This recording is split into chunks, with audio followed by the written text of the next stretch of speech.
Hello guys, this side नित्य और आप सभी कनेक्टेड हो जियोवर्ड्स विद नित्य चैनल से। सो एक्चुअली आज का टॉपिक सबसे इंटरेस्टिंग होने वाला है और ये टॉपिक इतना ज़्यादा कॉमन है, हमें सुनने में काफ़ी इजी लगता है कि ज्योग्राफी क्या होता है। बट क्या हमने ज्योग्राफी को कभी समझने की कोशिश किया है? क्या कभी ज्योग्राफी को हमने जानने की कोशिश की है कि इतना प्यारा सब्जेक्ट क्यों है? सो आज के इस वीडियो सेशन के अंदर हम जानेंगे कि ज्योग्राफी है क्या, ज्योग्राफी से सब चीज़ें कनेक्टेड कैसे हैं, और सबसे ज़रूरी बात, सभी को एक डाउट रहता है कि ज्योग्राफी बहुत बड़ा सब्जेक्ट है, ज्योग्राफी में तो इतना सारा पढ़ना पड़ता है, उतना सारा पढ़ना पड़ता है। ऐसा कुछ नहीं है, ये सब फालतू की बातें हैं, ऐसा कुछ नहीं होता। अब एक्चुअली ज्योग्राफी है क्या, वो हम समझना शुरू करते हैं। उससे पहले अगर आपने चैनल को सब्सक्राइब नहीं किया तो सब्सक्राइब कर दीजिए, बिकॉज डेली बेसिस के ऊपर, हाँ जी, डेली बेसिस के ऊपर आपको ज्योग्राफी के कॉन्सेप्ट्स के ऊपर वीडियो आ जाएगी चैनल के ऊपर, क्योंकि मैं डेली बेसिस के ऊपर एक टॉपिक को लेके एक्सप्लेनेशन देता हूँ, बहुत ही सिंपल, बहुत ही इजी मेथड के अंदर। और सबसे इम्पोर्टेंट बात, आपको इस लेवल की अंडरस्टैंडिंग देता हूँ उस टॉपिक के बारे में कि उस टॉपिक के अंदर कोई भी सवाल आपको कोई भी पूछ ले, बोलिए आपके टीचर पूछ ले, आपके पेरेंट्स पूछ ले, घर वाले, भाई बहन, बड़े भैया दीदी पूछ ले, आपके सीनियर पूछ ले स्कूल में, आप उसका आंसर देने से पहले बिल्कुल सोचोगे नहीं। इस लेवल की ज्योग्राफी में आपकी बनाने वाला हूँ। सो लास्ट तक कनेक्टेड रहिएगा। स्टार्ट करते हैं सेशन को। तो सबसे पहला क्वेश्चन यही आता है कि व्हाट इज ज्योग्राफी। देखो, ज्योग्राफी दो वर्ड से बन के मिला है, पहला जियो एंड सेकंड इज ग्राफी। जियो का सिंपल मतलब होता है अर्थ, जियो का मतलब होता है सिंपल अर्थ, और ग्राफी का मतलब होता है स्टडी ऑफ। ग्राफी का मतलब होता है स्टडी, ग्राफी का मतलब क्या होता है, स्टडी ऑफ। ओके, सिंपल सा है, पढ़ने में बहुत सिंपल लग रहा है। स्टडी ऑफ अर्थ, अर्थ को पढ़ना। अर्थ को कैसे पढ़ोगे? माइक्रोस्कोप से पढ़ोगे या टेलीस्कोप से पढ़ोगे? बिल्कुल नहीं, ठीक है। अब मैं आपको अच्छे से बताता हूँ। देखो, स्टडी ऑफ अर्थ करने का मतलब है कि अर्थ की जो प्लेसेस होती है, प्लेसेस मतलब जगह। जैसे कि मैं राजस्थान से बिलोंग करता हूँ, आप में से कई लोग होंगे जो जम्मू कश्मीर से होंगे, कन्याकुमारी से होंगे, उत्तर प्रदेश से होंगे, दिल्ली से होंगे, और बहुत सारे स्टेट्स हैं इंडिया के, उनमें से किसी से भी हो सकते हैं। हर स्टेट की लोकेशन अलग है, हर स्टेट की ज्योग्राफी अलग है। अब ज्योग्राफी क्या होता है हम आगे देखेंगे, आपको बिल्कुल टेंशन नहीं लेना है। वहाँ के लोग अलग होते हैं, वहाँ के जो पीपल्स है वो अलग है। अब राजस्थान के लोग दाल बाटी चूरमा खाते हैं, तो बिहार यूपी के लोग लिट्टी चोखा खाते हैं। वहाँ का एनवायरनमेंट अलग है। राजस्थान के अंदर आप मरुस्थल एरिया में चले जाओ, डेजर्ट में चले जाओ, वहाँ पे बहुत ज़्यादा गर्मी है। लद्दाख में चले जाओ, बहुत ज़्यादा स्नो है, बर्फ़ है वहाँ पे, है ना, हिमालय है। सो हर जगह का जो प्लेसेस होती है, वहाँ के प्लेसेस को स्टडी करना, वहाँ के लोगों को स्टडी करना। अब लोगों को कैसे स्टडी करते हैं, ठीक है, मैं सिंपल से बता दूंगा, आपको ध्यान से सुनना, बहुत अच्छे से बताऊंगा। जैसे राजस्थान का सबसे फेमस डांस कौन सा होता है, जो कि फोक सॉन्ग है हमारे यहाँ का, घूमर। अगर हम साउथ इंडिया में जाते हैं तो हमें वहाँ पे अलग अलग टाइप के डांस देखने को मिलते हैं, like Bharatanatyam, Kathakali and so many others, right. ऐसा क्यों है?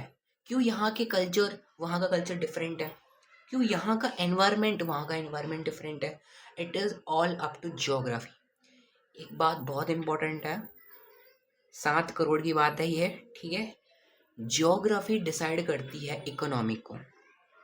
अगर महाराष्ट्र गुजरात के अंदर ब्लैक सॉइल नहीं होगा तो महाराष्ट्र गुजरात के अंदर कॉटन कल्टीवेट नहीं हो सकता। अगेन कंफ्यूजन, ब्लैक सॉइल क्या होता है, ये क्या होता है, कोई टेंशन नहीं लेना है। आने वाले सेशंस के अंदर आपको हर चीज़ के बारे में, ज्योग्राफी को पूरा ज़ीरो टू एडवांस लेवल पे मैं बताने वाला हूँ। आपने सोचा भी नहीं होगा कि ज्योग्राफी किताबों में भी इतनी नहीं दी रखी होगी, जो कि मैं आपको बताऊंगा, और बहुत ज़्यादा इंपॉर्टेंट है और बहुत ही इंटरेस्टिंग वे में हम ज्योग्राफी को पढ़ेंगे भी, ठीक है। और सबसे इम्पोर्टेंट, इनका रिलेशनशिप कैसा है। मतलब ज्योग्राफी तो है, हमने देख लिया कि प्लेसेस होती है, पीपल्स होते हैं और एनवायरनमेंट भी है, बट इन सब के बीच में सबसे इम्पोर्टेंट फैक्टर होता है इन सब में रिलेशन कैसा है। जैसे कि अगर आप उत्तर प्रदेश से बिलोंग करते हो तो वहाँ पे उत्तर प्रदेश के अंदर सबसे बड़ा ज्योग्राफिक फीचर आप क्या देखोगे, गंगा। हमारी जो गंगा नदी है वो सबसे बड़ा वहाँ का ज्योग्राफिक फीचर है, ठीक है। गंगा के किनारे क्या होता है, वहाँ पे गंगा आरती होती है, वहाँ का कल्चर बन गया गंगा आरती करना, राइट। गंगा आरती कल्चर बन गया वहाँ का। अब वहाँ पे प्रयागराज जैसे शहर है, अयोध्या जैसे शहर है ना, धार्मिक स्थल है वहाँ पे, तो वहाँ पे टूरिज्म बढ़ता है। ध्यान से, ज्योग्राफी क्या है, गंगा रिवर है, टूरिज्म, कल्चर, वहाँ की इकोनॉमी, वहाँ का जो एग्रीकल्चर है किस पे डिपेंडेंट है, ऑफ कोर्स रिवर गंगा पे डिपेंडेंट है। ओके, समझ में आया कैसे ज्योग्राफी इकोनॉमी को, कल्चर को इन्फ्लुएंस करता है। ओके, अब इसके हमारे जो फादर है मॉडर्न ज्योग्राफी के, बहुत ही इंटरेस्टिंग पर्सन है। उनका जो एक कोट है ये मैंने खुद ने यहाँ इंक्लूड करा है, दैट इज़ वेरी आउटस्टैंडिंग। मुझे सबसे प्यारा कोट ये लगता है ज्योग्राफी में। पर्सन का नेम है पॉल विडाल डिला ब्लैच। इनको हम ह्यूमन ज्योग्राफी के अंदर भी पढ़ेंगे, ह्यूमन ज्योग्राफी में भी इनका बहुत ही इंपॉर्टेंट कॉन्ट्रीब्यूशन है। इनकी डेफिनेशन कहती है कि ज्योग्राफी एक्सप्लेन करता है पास्ट को, एल्यूमिनेट करता है प्रेजेंट को, एंड प्रिपेयर करता है फ्यूचर को। फॉर एग्जाम्पल, अगर आपने आए दिन एक न्यूज़ सुनी होगी कि सूरत के अंदर, मुंबई के अंदर, अहमदाबाद, वापी और हिमालय के अंदर आपने अक्सर दिनों में सुना होगा कि वहाँ पे बहुत ही फ्लड्स आती है, बहुत ही मतलब कहते हैं ना बाढ़ आ जाती है वहाँ पे। बाढ़ क्यों आती है? बाढ़ एक ज्योग्राफी है, ज्योग्राफिक फीचर है फ्लड आना। बट अगर हमने वहाँ का पास्ट नहीं समझा, पास्ट इन द सेंस वहाँ की जियोमॉर्फोलॉजी कैसी है, चैनल मॉर्फोलॉजी कैसी है, वहाँ का जो लैंडफॉर्म फीचर है वो किस टाइप से है, उसको बिना समझे हम प्रेजेंट में जो हो रहा है उसको पता बिल्कुल नहीं लगा पाएंगे। और अगर हमें पता लगेगा ही नहीं कि क्या हो रही है चीज़ें, क्या रीजंस है, तो हम क्या फ्यूचर के लिए रेडी हो पाएंगे? आप ही बताओ। नॉट पॉसिबल, फ्यूचर के लिए रेडी नहीं हो पाएंगे। होप सो मेरी बात समझ गए होंगे आप। ठीक है, अब आता है ज्योग्राफी के अंदर। देखो, मैं अभी आपको बहुत ऊपर ऊपर से बता रहा हूँ, हम इस चीज़ों को आने वाले सेशंस में और अच्छे से समझेंगे। फर्स्ट आता है फिजिकल फीचर्स, फिर आता है human elements, places and regions, spatial understanding and interactions and connections. Physical features simple बता देता हूँ मैं, आसपास आपके जो पहाड़ दिख रहे हैं, नदियाँ दिख रही है, वो फिजिकल फीचर्स में आ गए। ह्यूमन एलिमेंट्स वही मैंने अभी आपको बताया था, लोगों का कल्चर कैसे इन्फ्लुएंस होता है, दाल बाटी चूरमा, लिट्टी चोखा, है ना, समझ में आ गया आपको। ओके, फिर प्लेसेस और रीजन्स, जैसे इंडिया एक कंट्री है, वर्ल्ड के अंदर 195 प्लस कंट्रीज़ है। हर कंट्री अलग अलग जगह पे आती है, अलग अलग ओशंस है वर्ल्ड के अंदर। ठीक है, एक गाना बहुत ही फेमस हुआ था 90s में, हमारे घर वाले, हमारे याद मतलब घर वाले सुनते हैं उस गाने को, सात समुंदर पार मैं तेरे पीछे पीछे आ गई। सच्चाई तो यह है कि सात समुंदर है ही नहीं इस दुनिया के अंदर, दुनिया में सिर्फ 5 समुंदर ही है। हम ये भी पढ़ेंगे, ये जो गाने हैं ना, ये गाने भी बहुत गलत बने हुए हैं। 7 समुंदर है ही नहीं, 5 समुंदर है दुनिया के अंदर। हम पढ़ेंगे, उसको भी अच्छे से पढ़ेंगे विद मैप के साथ। फिर वही पैटर्न अंडरस्टैंडिंग, वही मैंने बताया, map is so important. Geography को पढ़ना है, मैप को समझ लो, आपका आधा काम वहीं हो जाएगा। लास्ट में वही पीपल और एनवायरनमेंट, हमने सब कुछ समझ लिया, बट पीपल एनवायरनमेंट किस टाइप से वहाँ पे डिज़ाइन होता है वो हम समझेंगे। अब इसके अंदर मेजर आता है physical features of the earth. Physical features मतलब मैंने वही बताया जो आपको दिख रहा है। आपको क्या दिख रहा है? Physical features. आपको पहाड़ दिख रहे हैं, आपको अरावली दिख रही है, आपको हिमालय दिख रहे हैं, वो क्या आ गया? फिजिकल फीचर्स आ गया। अब क्या ये फिजिकल फीचर एक रात में बन गए? क्या सुबह होते होते आपने एक पहाड़ अपने घर के आगे बनता हुआ देख लिया क्या? रात को सोए थे, सुबह उठा पहाड़ दिख गया? नहीं ना, इसको मिलियंस ऑफ ईयर्स लगते हैं। इसके अंदर हम समझेंगे जियोलॉजिकल टाइम स्केल को, कि वर्ल्ड में अलग अलग टाइम पीरियड के अंदर अलग अलग चीज़ों का फॉर्मेशन हुआ है। ठीक है, उसमें सबसे इम्पोर्टेंट माउंटेन पता है आपको? माउंटेन मतलब क्या होता है? ऊंचे पर्वत। ठीक है, जैसे हमारा बेस्ट एग्जांपल इंडिया में हो गया हिमालय का, फिर नॉर्थ अमेरिका में रॉकीज माउंटेन्स है, बहुत फेमस है, साउथ अमेरिका के अंदर एंडीज़ है। ठीक है, ये माउंटेन्स हो गया। अब लेक्स, अब जैसे कि कहीं पे खाली गड्ढा होता है, पहाड़ से नदी आती है और खाली गड्ढे को भर देती है, तो वो लेक बन जाता है, सिंपल। जैसे कि लेक विक्टोरिया है, ये लेक विक्टोरिया अफ्रीका में आया हुआ है। हम पढ़ेंगे एक चीज़ को, आपको बिल्कुल स्ट्रेस नहीं लेना है, हम वर्ल्ड मैप भी पढ़ेंगे। ठीक है, उसके बाद आती है रिवर्स, नदियाँ। पहाड़ पे बारिश हुई, बारिश नीचे भी, जो बारिश का पानी होगा वो नीचे भी आएगा, तो वो in the form of reverse आता है, सिंपल। ज़्यादा कॉम्प्लिकेट नहीं बनाना है। जैसे कि रिवर गंगा, और वो पानी कहाँ पे जाएगा? या फिर तो लेक में जाएगा, या फिर तो सी में जाएगा, या फिर तो समुद्र में जाएगा, कहीं ना कहीं तो जाएगा, खाली होगा पानी। पानी अपनी जगह पे तो नहीं रहने वाला ना, कहीं तो खाली होगा। ओके, सो ये कुछ फिजिकल फीचर्स है। और फीचर्स में मैं बात बताऊँ तो आपको, प्लेट्यू हो गया। प्लेट्यू क्या होता है? Table top structure. Table top मतलब इसका जो टॉप होता है वो पिक नहीं होता। मतलब जैसे देखो, माउंटेन में आप क्या देख रहे हो, माउंटेन एकदम नुकीला है ऊपर से। ये देखो प्लेट्यू, प्लेट्यू के नुकीला है क्या? नहीं है ना, एकदम जेंटल स्लोप है। जैसे कि हमारा इंडिया का डेक्कन प्लेट्यू हो गया, सब पढ़ेंगे, डेक्कन प्लेटू कहाँ पे आया हुआ है, जब हम इंडियन ज्योग्राफी पढ़ेंगे उसमें सब आ जाएगा, ठीक है। फिर आता है इसका वाटरफॉल्स। वाटरफॉल्स तो आप सबके बहुत ही फेवरेट जगह होती है ना। मतलब जैसे कि अभी जैसे कि मैं बताता हूँ, जैसे कि आपका एक मतलब प्लेट्यू हुआ, और एक और बात, वाटरफॉल सबसे ज़्यादा आपको प्लेट्यू रीजन में देखने को मिलेंगे, ठीक है। जैसे कि ये प्लेट्यू मैं बताता हूँ आपको, ये प्लेट्यू है, ठीक है, प्लेट्यू खत्म होता है। अब यहाँ से जो नदी आएगी वो यहाँ पे नीचे से आएगी in the form of waterfalls. और यहाँ पे कुछ और फीचर्स होते हैं like pot holes, plunge pools, वो हम लैंड फॉर्म में पढ़ेंगे क्या होता है वो, ठीक है। सो यहाँ पे नदी आती है और ऊपर से थोड़े से झरने गिरते हैं, ठीक है। वाटरफॉल्स भी डिफरेंट डिफरेंट टाइप्स के होते हैं, लाइक कैटरेक्ट होता है ना, कास्टल होता है, बहुत सारे फीचर्स होते हैं, हार्ड रॉक होता है, सॉफ्ट रॉक की वजह से बनते कैसे हैं हम सब पढ़ेंगे, टेंशन नहीं लेना है बिल्कुल भी, बहुत इजी वे में मैं समझाने वाला हूँ, ठीक है।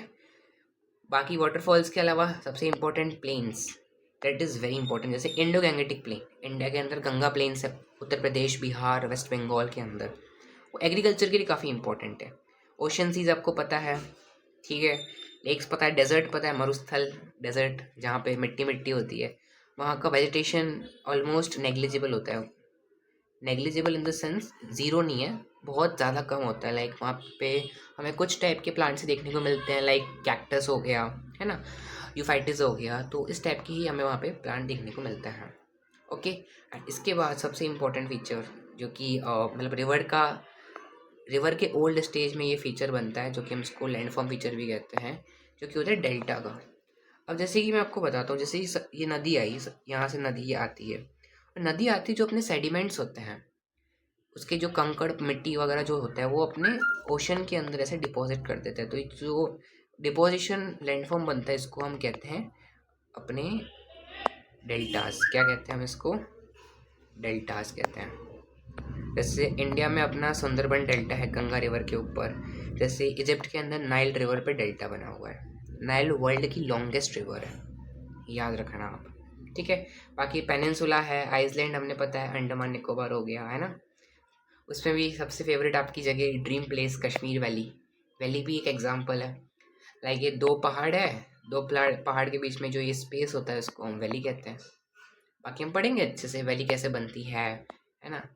एक दिन में तो बन नहीं जाती, वही बात है कि खाना एक दिन में तो कुछ बनता नहीं है, खाना बनते हो टाइम लगता है, और उस खाने को ठंडा करके खाया जाता है ना, गरम गरम तो खाते नहीं है, ठीक है। तो हम बहुत कुछ सीखने वाला है। तो आज का सेशन हम ऐड करने से पहले चीज़ें सबसे पहले देखेंगे। सबसे पहले बात, आपको एवरी डे डेली बेसिस पे आपको एक टॉपिक के ऊपर वीडियो मिलेगी ही मिलेगी, और उसको भी बहुत ही कंसेप्चुअल क्लैरिटी के साथ, बेटर अंडरस्टैंडिंग एग्जांपल्स के साथ डीप एक्सप्लेनेशन दूंगा, और इसके साथ साथ ये भी बताऊंगा कि उस कॉन्सेप्ट से रिलेटेड क्वेश्चन कैसे कैसे पूछ सकते हैं, ओके।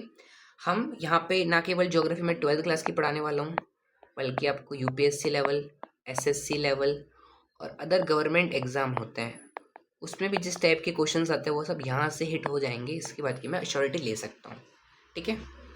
बाकी अब आपको मुझसे ही क्यों पढ़ना चाहिए, क्यों आप यहाँ इतने लास्ट तक वीडियो को देख रहे हो, मुझसे ही क्यों पढ़ना चाहिए? पहला, मेरी ऑल इंडिया रैंक 1 आई हुई है, मेरी ऑल इंडिया रैंक 1 आई हुई है इन CUET एग्जामिनेशन 2025। ज़्यादा पुराना खिलाड़ी नहीं हूँ, नया खिलाड़ी हूँ मैं, ठीक है। CBT नहीं है, CUT टॉपर है, और मेरे 100 आउट ऑफ 100 आ चुके हैं 12th CBSE बोर्ड्स के अंदर।